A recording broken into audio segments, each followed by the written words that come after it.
तीन शहर, तीन इमारतें, तीन अदालतें और एक विवाद। आस्था की विरासत पर वर्तमान के अधिकार की लड़ाई चल रही है। काशी में अब ज्ञानवापी परिसर का संपूर्ण सर्वे कराने का आदेश हुआ है। मथुरा में श्री कृष्ण जन्मभूमि परिसर की जमीन वाले मुद्दे की सुनवाई पूरी करने के लिए 4 महीने की मियाद मिली है और ताजमहल के 22 कमरों के राज जानने की हसरत रखने वाले याचिकाकर्ता को हाईकोर्ट से फटकार मिली है।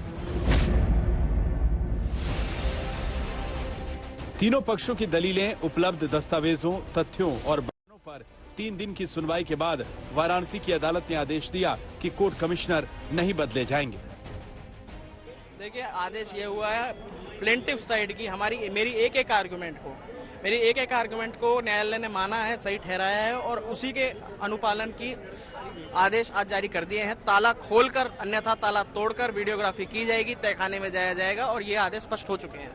कुछ कहने के लिए बाकी नहीं रहेगा। 8 बजे से 11 बजे तक होगी। 2 अन्य कमिश्नर बनाए गए हैं जो इसको सुनिश्चित करेंगे, पूरा कराएंगे और 17 तारीख को रिपोर्ट न्यायालय के समक्ष प्रस्तुत होगी। मुस्लिम पक्ष की तरफ से कुछ दलीलें दी गई क्योंकि वो बहुत आपसे स्टार्टिंग से बहुत ही डिससेटिस्फाइड थे।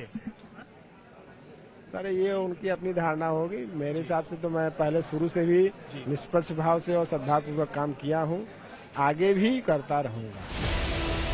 अदालत ने 17 मई से पहले ज्ञानवापी परिसर का संपूर्ण सर्वे करके रिपोर्ट पेश करने को कहा है। जिला प्रशासन को आदेश दिया है कि अगर कोई ताला लगाया जाए, अवरोध पैदा करे, तो प्रशासन उससे सख्ती से निपटे।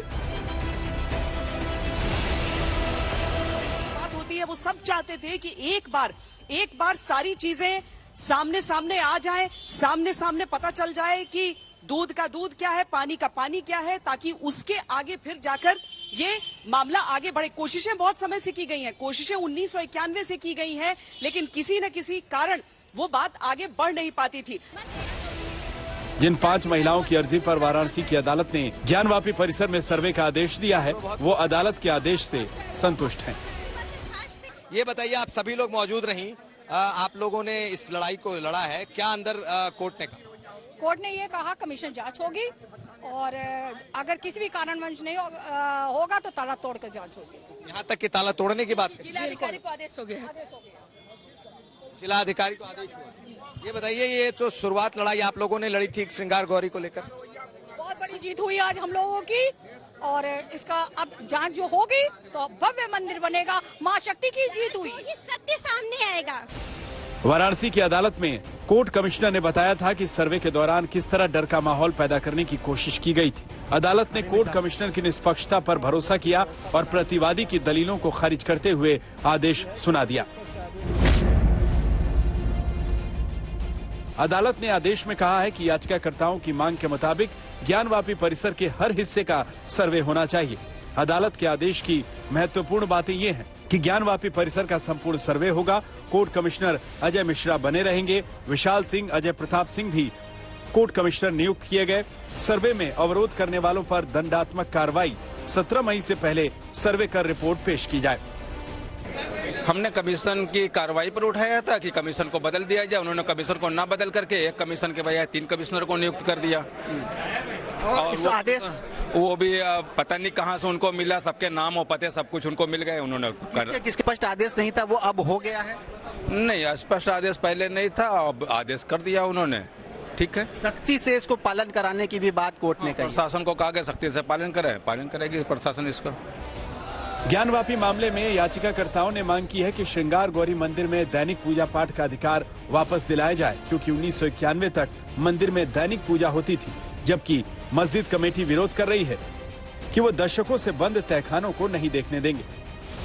वाराणसी से श्वेता सिंह, अभिषेक मिश्रा और समर्थ श्रीवास्तव के साथ आज तक ब्यूरो।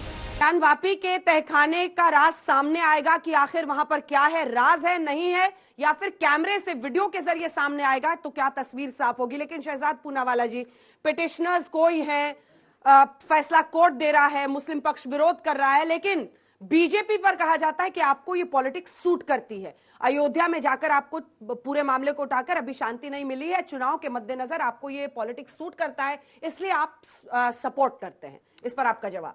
सबसे पहले अंजना जी, क्योंकि वकील भी बैठे हैं जिन्होंने ये पक्ष की लड़ाई लड़ी है, सबसे पहले ओम नमो पार्वती पते हर हर महादेव। आज महादेव की जीत हुई है, आज विश्वेश्वर जी की जीत हुई है, आज सत्य की जीत हुई है, सनातन की जीत हुई है, संविधान की जीत हुई है और सर्वे की जीत हुई है। यहां से हर हर महादेव का नारा नहीं आया, आपने देखा होगा, यहां से हर हर महादेव का नारा नहीं आया। पर मैं आपको बताता हूं, देखिए आज ज्ञानवापी मुद्दा नहीं है, आज ज्ञानवापी केवल मुद्दा नहीं है, मुद्दा है संविधान पापी का, एसपी इकोसिस्टम का। ज्ञानवापी के नाम पर जो ये एसपी संविधान पापी इकोसिस्टम है, ये क्या बोलता है?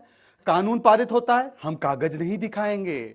लाउडस्पीकर का आदेश आता है सुप्रीम कोर्ट का, हम लाउडस्पीकर नहीं उतरवाएंगे, हम सर्वे नहीं करवाएंगे, हम बुलडोजर नहीं चलवाएंगे, हम अतिक्रमण करते जाएंगे और संविधान गाएंगे, फिर शरिया वकालत करते जाएंगे।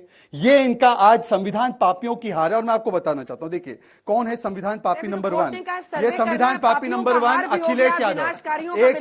एक सेकेंड, संविधान पापी नंबर 1 अखिलेश यादव, जिन्होंने कहा कि खाई पैदा होगी अगर ये आदेश का इंप्लीमेंटेशन होता है। मुझे बताइए कि कोर्ट के आदेश का इंप्लीमेंटेशन, संविधान का आदेश का इंप्लीमेंटेशन क्या खाई पैदा करता है?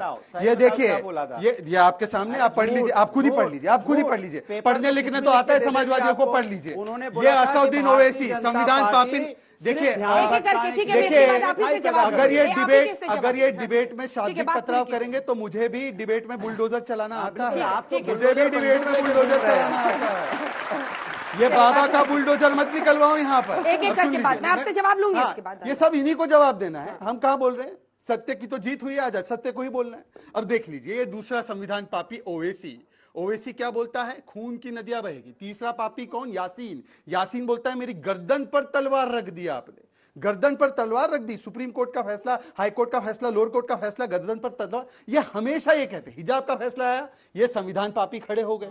लाउडस्पीकर का फैसला आया, ये संविधान पापी खड़े हो गए। ये यूनिफॉर्म सिविल कोड का फैसला है, संविधान पापी खड़े हो गए। 3 तलाक का फैसला है, संविधान पापी खड़े हो गए। तो आज ये जीत बाबा विश्वेश्वर की है, ये जीत संविधान की है और हार इन संविधान पापियों की है। इनको पूछना चाहिए कि सनातन संस्कृति के बारे में जब भी बात होती है ये विरोध क्यों करते हैं? एक तो श्री राम के अस्तित्व को नकारते हैं और दूसरा बाबा विश्वेश्वर के मंदिर के विषय में विरोध करते हैं। अब देखिए, आप कोर्ट के फैसले का स्वागत करते हैं, सर्वे होगा, अच्छी बात है, वीडियो पर सब कुछ आ जाए। देखिए, डे 1 से हम लोगों ने बोला है कि हम समाजवादी लोग, और हिंदुस्तान में सिर्फ समाजवादी नहीं, यहाँ जितने लोग बैठे हैं सभी लोग देश के संविधान और न्यायपालिका का सम्मान करते हैं।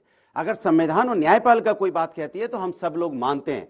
लेकिन भारतीय जनता पार्टी की सरकार उत्तर प्रदेश में है, संविधान को या न्यायपालिका कोई बात कहती है तो उसको पालन करवाने की जिम्मेदारी किसकी होती है? सरकार की होती है। सरकार अपनी जिम्मेदारी से भागती है।